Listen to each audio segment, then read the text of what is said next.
मूलम गुरुपदम मंत्रमूलम गुरुर्वाक्यम मोक्षमूलम गुरु कृपा।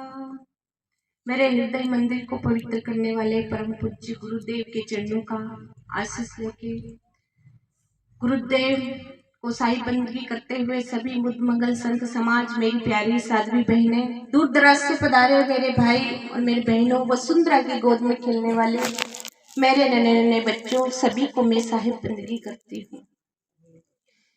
अभी हमारे बीच में बहुत ही अच्छा हमारी साध्वी जी हीरे के ऊपर बता रही थी और हमारे पास भी समय बहुत कम है,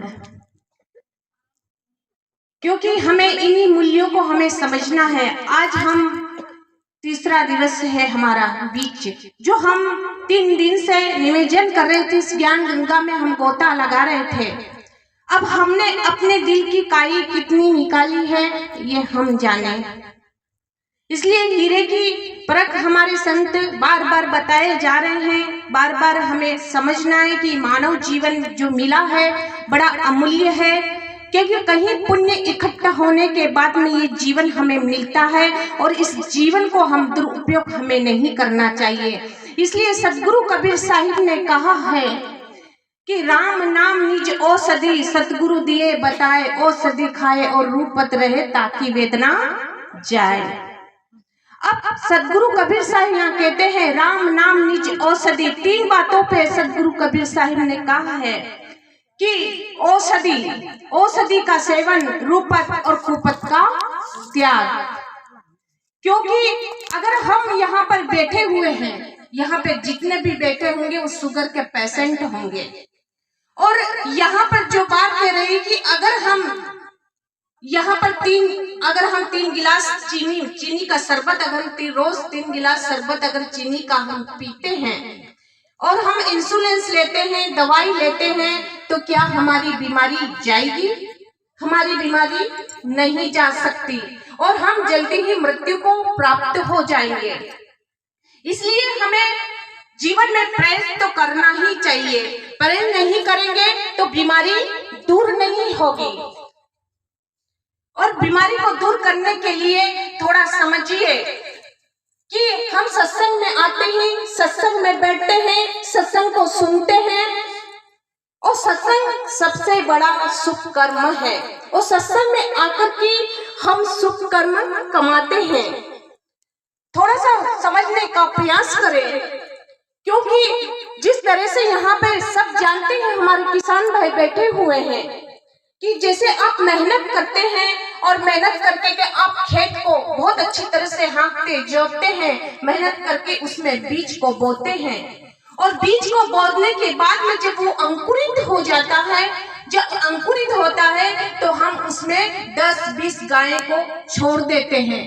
जब गायों को हम उसमें छोड़ देते हैं तो वो गायें तहस महस कर डालती है और जो अंकुरित हुआ था उसको भी तोड़ देती है और जो बीज था उसको भी रोन देती है। उगने के लायक कुछ बचता ही नहीं। थोड़ा सा समझने का प्रयास करें कि इसी तरह से हमारे अंदर काम, क्रोध, लोभ, मोह, मद, मच्छर हमारे अंदर ये हमारे सत्कर्मों को लूट रहा है, हमारे सत्कर्मों को नष्ट कर रहा है।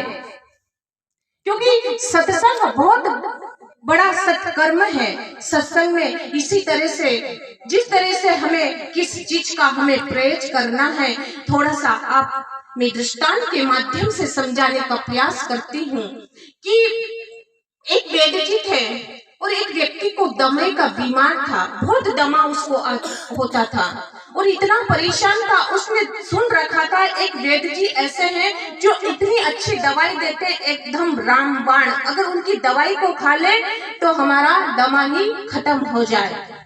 एक ऐसे अचानक एक गांव के पास में वो वैद्य जी आ ही गए और वैद्य जी आए और उस व्यक्ति ने, दमे के व्यक्ति ने सुना कि वैद्य जी आए हुए हैं और वो व्यक्ति वैद्य जी के पास में गया और वैद्य जी के पास में जाके कहता है, वैद्य जी मेरे कई सालों से दमा है और ये दवा ठीक नहीं हो रहा है, मैंने सुना है आप बहुत अच्छी दवाई देते हैं।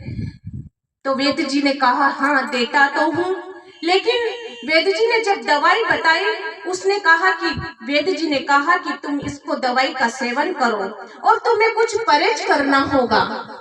लेकिन उसने कहा कि वैद्य जी आप मुझे सब कुछ बताइए, लेकिन आप मुझे परहेज के बारे में मत कहिए। मैं परहेज बिल्कुल भी नहीं करूंगा, मैं कड़वी से कड़वी दवा खा लूंगा पर मैं परहेज नहीं करूंगा। वैद्य जी ने कहा, अगर तुम परहेज नहीं करोगे तो फिर तुम्हारा ये दुख कैसे जाएगा, तुम्हारी ये जो परेशानी है कैसे जाएगी? कि नहीं वैद्य जी मैं परहेज नहीं करूंगा, आप चाहे कि कुछ भी कर ले।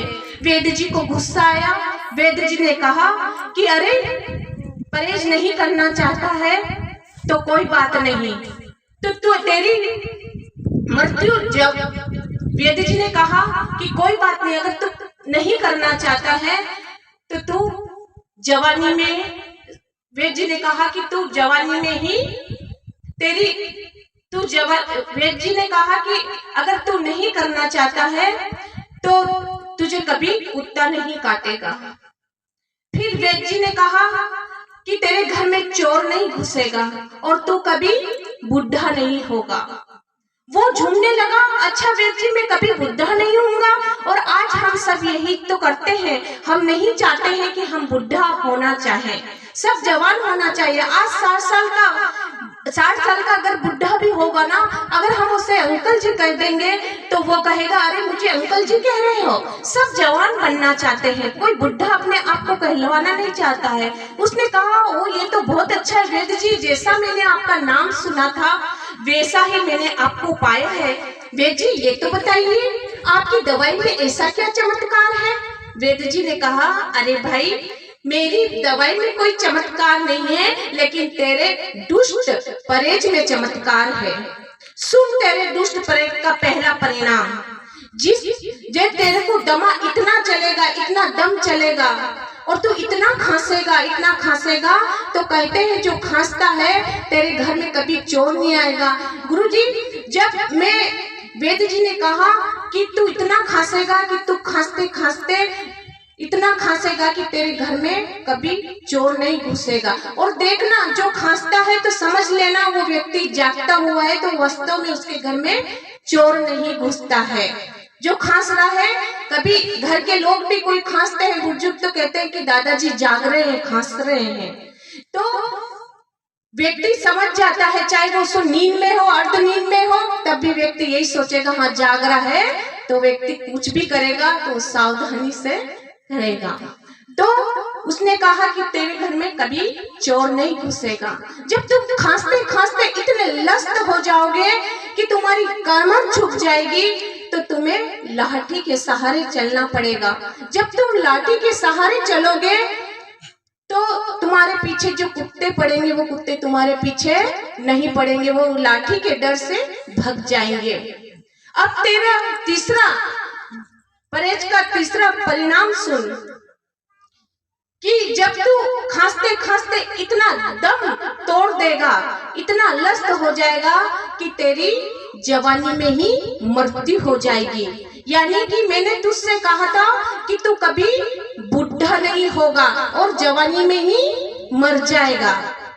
तो सदगुरु कबीर साहिब ने क्या कहा है, राम नाम निज औषधि सदगुरु दिए बताए, और औषधि खाए रूपत रहे ताकि वेदना जाए।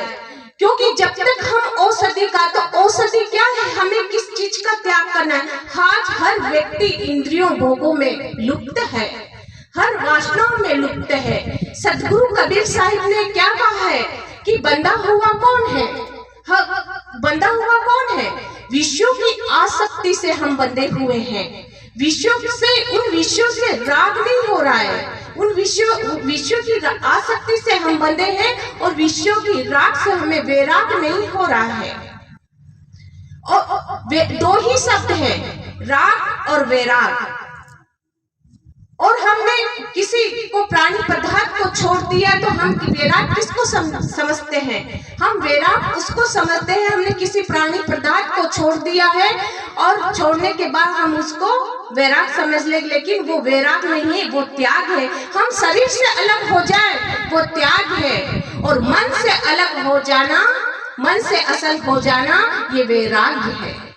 कहा भी है हमारे सतगुरु कबीर साहब ने, उसमें कहा भी है कि मोटी माया और झिनी माया, मोटी माया मोटी माया का तो हमने त्याग कर दिया, लेकिन झिनी माया का हमने त्याग नहीं किया। सूक्ष्म से सूक्ष्म वासना हमारे अंदर है, उसका हमने, उसकी गुत्थियां हमने नहीं खोली, उसकी गठानों को हमने नहीं खोला, और हमने मोटी माया का त्याग कर दिया। और कहीं पे भी रहो, चाहे आश्रम में रहो, चाहे घर में रहो, लेकिन हमने सूक्ष्म से सूक्ष्म वासनाओं को हमने नहीं छोड़ा, तो हमारा वैराग्य दृढ़ नहीं हुआ। इसलिए कहा